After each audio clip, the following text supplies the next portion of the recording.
여러분 안녕하십니까? 6월 7일 금요일 뉴스데스크 경남입니다. 오늘의 주요 뉴스입니다. 정부가 아프리카 돼지열병의 원인 가운데 하나인 잔반급여를 앞으로 금지할 방침입니다. 잔반급여 농가에선 반발하고 있습니다.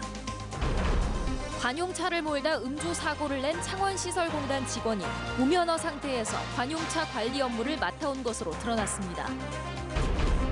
삼성교통 사태의 주요 쟁점은 표준운송 원가의 적정성 여부입니다. 그런데 진주시로부터 용역을 받은 업체가 적정성 여부를 판단할 수 없다고 밝혀 논란이 증폭되고 있습니다. 조선시대 학문을 연구하고 선연을 모셨던 서원 9곳이 세계유산 등재를 앞두고 있습니다. 경남에선 함양 남계서원이 포함됐습니다. 아프리카 돼지 열병의 원인 중에는 남은 음식물을 먹이로 주는 잔반급여도 있습니다. 정부가 양돈 농가에서 남은 음식물을 직접 주지 못하도록 법을 개정해 입법 예고를 했는데요. 잔반급여 농가에선 반발하고 있습니다. 이상훈 기자입니다. 돼지 2,500마리를 키우는 경남의 한 양돈 농가. 입구에서 소독을 한 음식물 이송 차량이 대형 열처리 시설에 음식물을 옮깁니다. 군부대의 남은 음식물인데 열처리 장비는 95도로 설정해 기준인 80도보다 15도 높게 유지합니다. 끓이는 시간도 보통 1시간 이상으로 기준보다 2배 오래 끓이고 불순물을 제거한 다음 먹이로 줍니다. 가정에서 배출되는 쓰레기라든가 이런 거하고 차원이 전혀 다른 상태고 위생적으로 병균을 다 사멸한 상태에서 급여를 하기 때문에 전혀 다 먹고 나면 축사 내부 전체에 소독기를 돌려서 방역을 합니다. 남은 음식물을 직접 열처리해서 돼지 먹이로 주는 농가를 비롯해서 잔반급여 농가는 전국에 257곳이나 됩니다. 국내 전체 돼지의 1%인 11만 마리입니다. 중국은 44%, 러시아는 35%가 잔반 때문에 돼지 열병이 발생한 걸로 나오자 정부도 최근 폐기물 관리법 규칙을 일부 개정해 입법 예고했습니다. 농가가 남은 음식물을 돼지에게 직접 주는 것을 금지하겠다는 겁니다.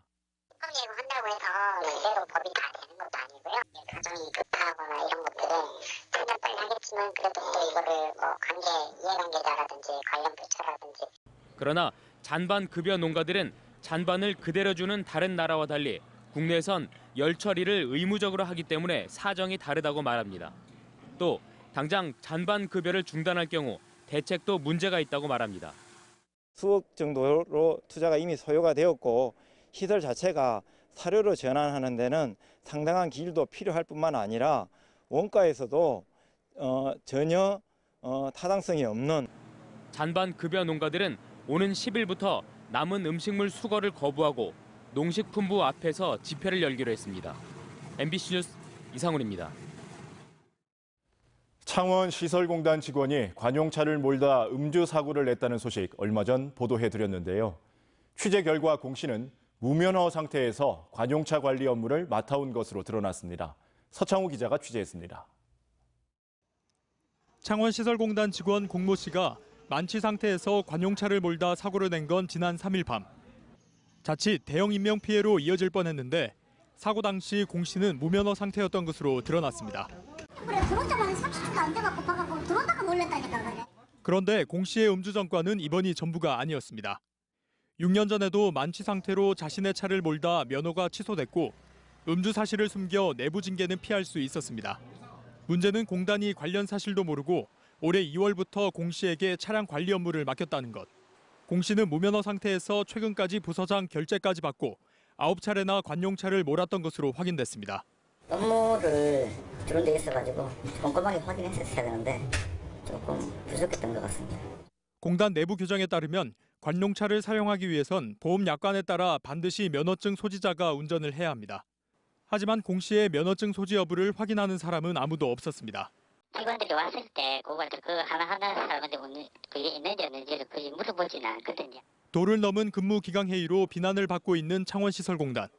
허한구 이사장 체제의 내부 혁신의 현주소입니다. MBC 뉴스 서창우입니다. 삼성교통 사태의 주요 쟁점은 표준 운송 원가의 적정성 여부입니다. 그런데 진주시로부터 용역을 받은 업체가 적정성 여부를 판단할 수 없다고 밝혀 논란이 증폭되고 있습니다. 서윤식 기자가 보도합니다. 진주시가 버스업체에 지원하는 재정 지원금의 기준은 표준 운송 원가입니다. 표준 운송 원가는 시내버스 한 대를 하루 운행하기 위해 필요한 최소 금액입니다. 결국 삼성교통 사태의 핵심은 표준 운송 원가의 적정성 여부입니다. 그런데 진주시로부터 용역을 받은 업체는 이에 대해 판단 불가로 결론지었습니다. 표준하고 실적이 차이 난다 해서 적정하다, 적정하지 않다고 저희들이 말씀을 드릴 수가 없다는 얘기입니다. 최종 용역 결과를 보고받은 일부 시의원들은 이럴 거면 용역을 왜 했느냐며 반발했습니다. 적정성 검토를 어떻게 말할 수 없다 하면 도대체 그러면 이 결과를 가지고 저희 시나 저희 여회에서 시민단체에서 어떻게 받아들여야 됩니까? 용역 보고서 자체가 오류투성이라는 질타도 이어졌습니다. 모 업체 관리직 6명의 연간 임금이 1억 2천여만 원으로 나와 있는데 사실과 부합하지 않다며 보고서 자체를 신뢰할 수 없다는 겁니다. 부산교통 관리직한테 1인당 1억 2,500만 원을 줬다라고 허위의 숫자가 올라오고 우리 진주시의회에서는 받을 수 없는 자료라고 저는 말씀드리고 싶고 도드라진 건 기존 주장의 대리뿐이었습니다. 4개 회사가 똑같은 월급을 똑같은 돈을 줬는데 3개 회사는 그럭저럭 살았고 하나는 마이너스 7억이 됐으니까 진주시에서 돈을 더 내놔라. 진주시의원이 이게 문제가 이런 걸 잘못된 걸 잡아야 되지. 이 같은 상황은 시의회의 시내버스 특위 활동에도 영향을 미칠 전망입니다. 위원장 선출을 두고도 갈등을 빚고 있는 시의회 특위가 판단 불가 보고서를 받아들고 시내버스 문제를 어떻게 어디까지 접근할지 용역 결과는 논란만 키우고 있습니다. MBC 뉴스 서윤식입니다. 조선시대에 학문을 연구하고 선현을 모셨던 서원 9곳이 세계유산 등재를 앞두고 있습니다. 경남에선 함양 남계서원이 포함됐는데요. 이준석 기자가 그 의미와 가치를 살폈습니다. 나전 언덕 위에 자리한 고택. 1552년 조선명종 7년에 세워진 함양 남계서원입니다. 학문을 교육하고 실천을 논하던 명성당. 그 뒤편엔 일두 정여창 선생을 모신 사당이 있습니다. 앞쪽엔 공부하는 공간을, 뒤쪽 높은 곳엔 선현의 사당을 두는 조선시대 서원의 정형을 보여줍니다. 남계서원은 조선시대 대학자였던 일두 정여창 선생의 학문과 덕행을 이어받기 위해 후학들이 세운 서원입니다. 성리학을 발달시킨 선구자다. 그다음에 우리나라 도학의 종주다. 조선시대 때 동국 18현에 오르게 되어서 문무에 배양이 되어 있고 이곳 남계서원은 경북 영주의 소수선에 이어 우리나라에서 두 번째 건립된 서원으로 역사적 가치도 뛰어납니다. 임진왜란 당시 의병 활동을 주도했던 남계서원은 왜군에 의해 전소됐다 1612년 중건됩니다. 그 뒤 흥선대원군의 서원 철폐, 일제강점, 한국전쟁의 풍파 속에서도 제 모습을 지켜왔습니다. 조선 16세기, 17세기경에 가장 전형적인 서원의 형태를 그대로 유지하고 있는 서원으로 이렇게 평가가 됐죠. 세계유산위원회가 보존의 가치를 인정한 이유입니다. 남계서원을 비롯한 한국의 서원 9곳의 세계유산 등재는 오는 30일부터 아제르바이잔의 바쿠에서 열리는 유네스코 세계유산위원회에서 최종 결정됩니다. 한편 함양 남계서원에선 정여창 선생의 탄신 569주년을 기념하고 세계유산 등재를 기원하는 일두 선비문화제가 내일과 모레 다채로운 행사들로 열립니다. MBC 뉴스 이준석입니다.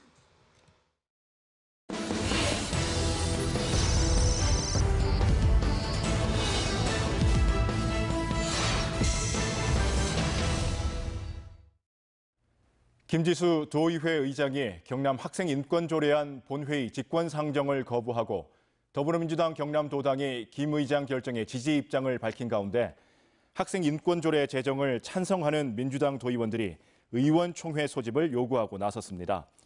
류경환 도의회 민주당 원내대표는 MBC와의 통화에서 조례 제정 찬성 의원을 중심으로 본회의 상정 요구 등에 대해 34명 전체 민주당 도의원들의 의견을 들어보기 위한 의원총회 소집을 요구하고 있다며 다음 주 초 원내대표단 회의를 거쳐 의총 개최 여부를 결정할 예정이라고 밝혔습니다.